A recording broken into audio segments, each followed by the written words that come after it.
মার্কিন সেনাবাহিনীর সঙ্গে বাস্কেটবল খেলছেন বর্তমান আমাদের সারা পৃথিবীর মুসলিম উম্মার জন্য আমাদের মাথার তাজ বর্তমান প্রেসিডেন্ট আহমদ আল শারা। এই আহমদ আল শারা তিনি বর্তমান সময়ে আপনি দেখবেন যে রাশিয়ার সঙ্গে আমেরিকার সঙ্গে সেনাবাহিনীদের সঙ্গে বাস্কেটবল খেলছেন, কূটনৈতিক সম্পর্ককে জোরদার করছেন। এটা মুসলমানদের বিজয়ের একটা নিশানা। কিভাবে বিজয়ের নিশানা? বিগত ডিসেম্বরের 8 তারিখে আমাদের দেশে হয়েছে 5 আগস্টে একটা বিজয়, সিরিয়াতে বিজয় অর্জন হয়েছে 8 ডিসেম্বরে। এই 8 ডিসেম্বর থেকে নিয়ে এখন সে শুধু গোছানোর চেষ্টা করছে।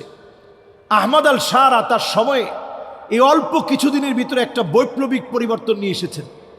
1 বছরও হতে পারে নাই আমেরিকার সাথে রাশিয়ার সাথে সমস্ত পরাশক্তিগুলোর সঙ্গে একটা সম্পর্ক করছেন। মিত্রীয় এই জোট মুসলমানদের শক্তিমত্তার জানান দিবে এবং আগামীর পৃথিবী এই জোট বেশি দিন টিকবে না। নবীজি সাল্লাল্লাহু আলাইহি সাল্লাম হাদিসের মধ্যে বলেছেন, সুম্মা হুদনাতুন তাকুনু বাইনাকুম ওয়া বাইনা বানিল আসফার ফায়াকদিরুন। একটা চুক্তি হবে তাদের সঙ্গে, এই খ্রিস্টানদের সঙ্গে, অর্থোডক্স খ্রিস্টানদের সঙ্গে একটা চুক্তি হবে। ফায়াকদিরুন, এই চুক্তি অচিরে ভঙ্গ হবে মুসলমানদের বিজয়ের আগে। সুতরাং আজকের এই সিরিয়ার এই যে বর্তমানে মিলন মেলা চলছে, তাদের সঙ্গে উঠা বসা, বিভিন্ন কূটনৈতিক সম্পর্ক জোরদার করা, মুসলমানদের শক্তিমত্তার জানান দেওয়া। নতুন করে দেখবেন এখন ডোনাল্ড ট্রাম্প নজর দিয়েছে আফগানিস্তানের দিকে। এই যে একটা অবস্থা গোলকধাঁধা চলছে, এটা মুসলমানদের বিজয়ের শুভ সংবাদ দিচ্ছে। সুবহানাল্লাহ বিহামদিহি। নবী সাল্লাল্লাহু আলাইহি সাল্লাম হাদিসের মধ্যে বলেছেন, হাত্তা তাদাল আকালা ইলা কাসাতিহা। দস্তরখানায় খাদ্য বেড়ে যেভাবে মেহমানদারি করা হয়, এইভাবে তারা মুসলমানদেরকে মারার জন্য প্ল্যান করবে। সেই প্ল্যানের বিপরীতে আল্লাহ তাআলা মুসলমানদেরকে দাঁড় করিয়ে দিবে এবং সেখানে অনেক রক্তপাত ঘটবে। বহু রক্তপাতের পরে আল্লাহ তাআলা মুসলমানদেরকে একটা সুদিন একটা বিজয় দান করবেন।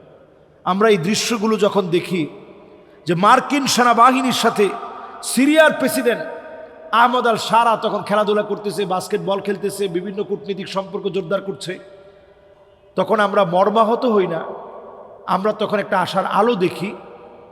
আমরা মনে করি এটা বিজয়ের একটা শুভ সংবাদ মুসলমানদের জন্য নিয়ে আসবে। এই জন্য আমরা বিভিন্ন রকম অপপ্রচার না চালিয়ে বরং আমরা আগামী দিনের বিজয়ের জন্য নিজেদেরকেও প্রস্তুত করি। বাংলাদেশটা একটা টার্নিং পয়েন্ট। এই দেশটা অনেক দেশের তুলনায় বড় একটা ভূমিকা রাখবে। আগামী দিনের যারা পূর্ব দিক থেকে কালেমার পতাকা নিয়ে যাবে, সেখানে বাংলাদেশ বড় ভূমিকা রাখবে। কাজে আমাদের প্রত্যেকেরই একটা প্রস্তুতির দাবি রাখে।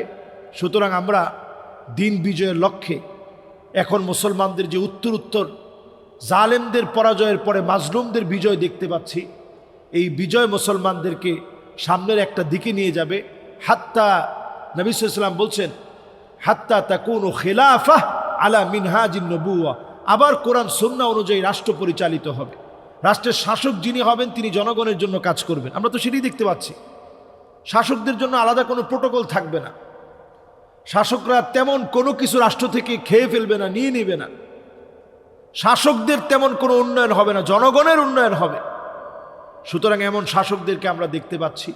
আল্লাহ রাব্বুল আলামিন আমাদের মুসলিম উম্মার ভিতরে যত জালেমরা আছে তাদেরকে আল্লাহ রাব্বুল আলামিন পরাজিত করে মাজলুমদেরকে আল্লাহ তাআলা বিজয়ী করুক। সারা মুসলিম উম্মাহ যেন একত্রিত হয়ে ওয়াহদাতুস সাফ, এক কাতারে এসে বিজয় ছিনিয়ে আনতে পারে। ইউসলিহুল্লাহু লাহু লাইলাতান ওয়াহিদা।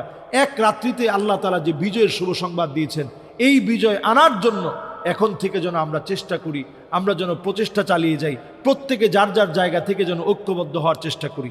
আল্লাহ যেন তৌফিক দান করেন। আসসালামু আলাইকুম ওয়া রাহমাতুল্লাহি ওয়া বারাকাতুহু।